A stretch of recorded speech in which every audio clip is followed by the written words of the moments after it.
The last council meeting. The grand chamber of the United Galactic Council gleamed with ceremonial splendor. An oval arena of transparent alloys and bioluminescent panels orbiting the gas giant Urith in rhythmic silence. Representatives from 100 species encircled the dais, where Ambassador Marin Idris of Earth stood alone. She wore no armor, no ornate robes. Only the dark blue trim of the Terran diplomatic corps and a pin bearing Earth's twin continents in a golden wreath. Her voice, when it came, was calm, measured, unmistakably human.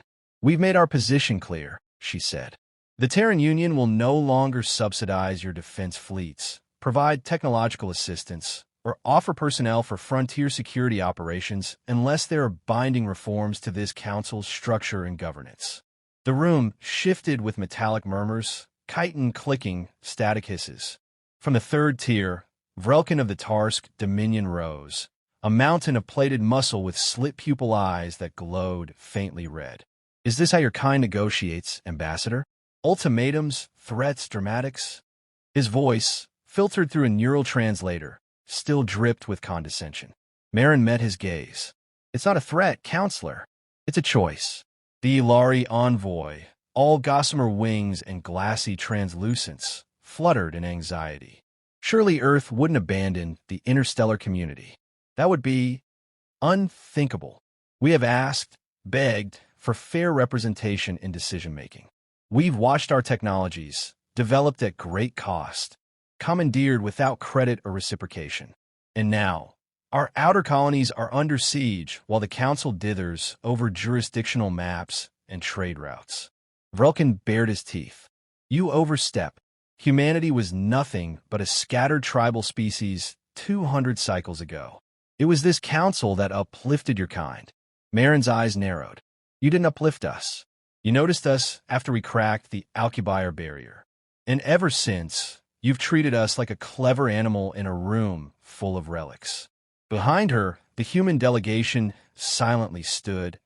Military attaches, science advisors, economic envoys, all stone-faced. The council chamber, for all its architectural majesty, felt cold. "I've been authorized by the Terran Accord to formally announce our withdrawal," she said. "Effective immediately. All human representatives are recalled. All joint operations are suspended. Earth stands alone." Silence. Then noise. Shouted translations, electronic blurts of alarm. Waves of disbelief rolling across the tiers. Even the emotionless AI proxies of the Vezuri mechanists spun their drone bodies in agitation. "You would dare isolate yourself in a galaxy built on cooperation?" hissed the Sulithir delegate. "We've cooperated," Idris said. "What we've received is exploitation." Vrelkin slammed a fist on the panel before him, causing a tremor. "You would tear apart the peace we've built over millennia?" Marin's voice, now barely above a whisper, cut through the uproar. "Then maybe it was never peace, just quiet subjugation." She turned, walked down the marble steps with her team in tow. No one stopped her. Outside the chamber, on the docking platform of Embassy Station Sigma, Idris paused beside the Terran diplomatic ship Arclight. Stars shimmered beyond the shielding dome. Her aide, Commander Rotanaka, approached. "You really think they'll let us go without retaliation?" he asked. "They'll try," Marin said, stepping onto the boarding ramp. "But they've built their fleets on our infrastructure. Their AI systems are hybridized with our code. Their border sensors use our physics models. They don't even know how much they depend on us." Tanaka exhaled. "And when they realize?" Marin's eyes glittered with a steel edge. "Then they'll understand what they lost." Across the galaxy, Earth went dark. All communications from Terran systems ceased, rerouted through untraceable quantum tunnels. Council satellites monitoring Sol's borders suddenly received only static. Earth's orbital stations, the ones the Council had shared, shut down overnight. Within weeks, every human diplomat had returned home. Every Terran security outpost had been dismantled.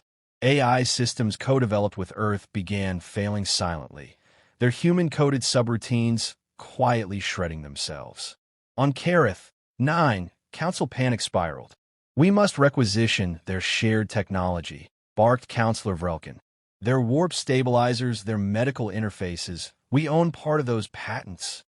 They were licensed, not gifted, corrected the Ilari envoy. They're sabotaging us, murmured the Zanari Hive Queen, her voice echoing through multiple mind nodes. We underestimated their autonomy. The Vezari AI, designated Clarity 4, announced coolly, 72% of Council systems have partial reliance on Terran infrastructure. Cascading systemic failures are probable within 6 cycles. They'll come crawling back, Vrelkin muttered, though now there was uncertainty in his tone.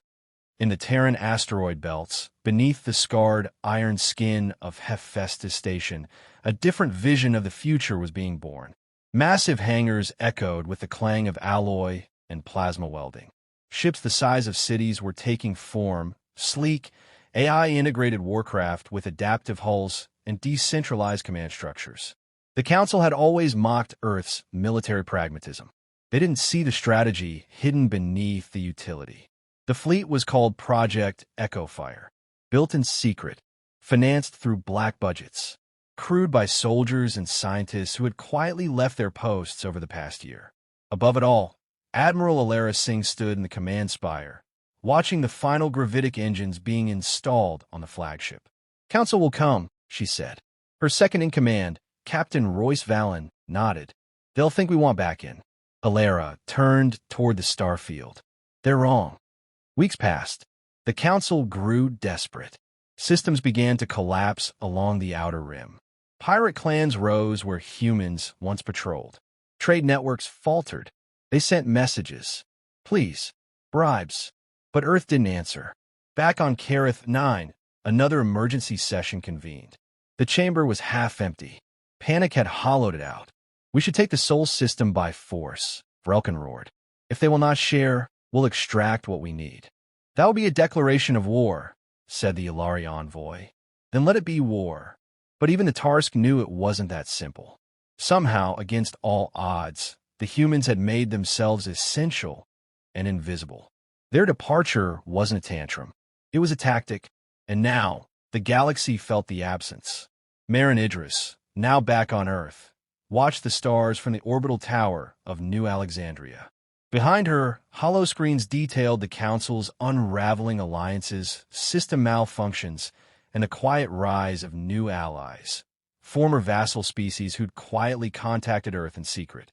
"They thought we were loud," she said to Tanaka, sipping black coffee. "They never imagined we'd go silent." She smiled faintly. "Let them wonder." When the stars turned. 6 months. That's how long it took for the cracks in the Council to become fractures. The Council's core systems, proud and ancient, had once seemed eternal. Now, their communications stuttered. Their defense grids glitched. Trade convoys vanished without a trace. And on the rim, the silence left by Terran patrols had become fertile ground for warlords, raiders, and rebellion. The humans were gone, but their absence wasn't empty. It was loud. In the heart of the galactic rim, a Vaxith warfleet closed in on the once Council-protected mining world of Grell 4. The planet's population of 3 million, a mix of fringe-aligned aliens, had sent distress signals to the Council for weeks. No one came. Then the Vaxith ships froze. Literally, a gravitational spike lanced through the void, collapsing their formation in an instant. Quantum entanglement arrays failed simultaneously, severed as though by some unseen blade. A dozen black ships emerged from the shadow of the Grell, 4 moon, edges rippling with cloaked refractors, hulls dark as event horizons. Terran. The lead vessel broadcast a single message to every system on the rim. Protected by the Terran Accord. Any aggression will be met with decisive force. This is your only warning. The galaxy reeled. On Kareth 9, the Council finally understood. They're taking systems, hissed Counselor Vrelkin, watching the livestream feed of another reclaimed world switching its planetary ID codes to Terran frequencies. The Zanari Hive Queen whispered through her node cluster. The Accord is real. The humans are building a counterorder. The Vezari AI proxy Clarity forspoke, unusually tense. Their military AI has evolved independently. They're not bound by council ethics cores. Their growth has been exponential. Vrelkin slammed his hand on the council table. They can't simply walk away and conquer half the rim. They were a junior species. The Ilari envoy said quietly. There's something else now. Another delegate piped up, twitching with stress. Then we must strike now, before they entrench further. But fear had replaced bravado. The council, in its arrogance, had believed humans were unpredictable, but manageable. Clever but naive. Useful, but ultimately replaceable. They had forgotten that humans didn't rise through brute power or perfect diplomacy. They rose because they refused to play by the expected rules. In the outer reaches, near the unstable Cygnus Gate, the Council made their move. A joint task force of 3 species, Tarsk, Silithir, and Vezari drones, approached a disputed jump gate now under Terran Accord protection. Their plan was swift and simple. Reclaim the gate, show strength, force negotiations. As they neared the structure, a strange ripple passed through their sensors. All targeting data scrambled. Communications inverted. A signal from inside the gate burst onto every frequency. You are trespassing. This is not your gate anymore. The Terran flagship Axiom decloaked between the cruisers. It didn't fire a single weapon.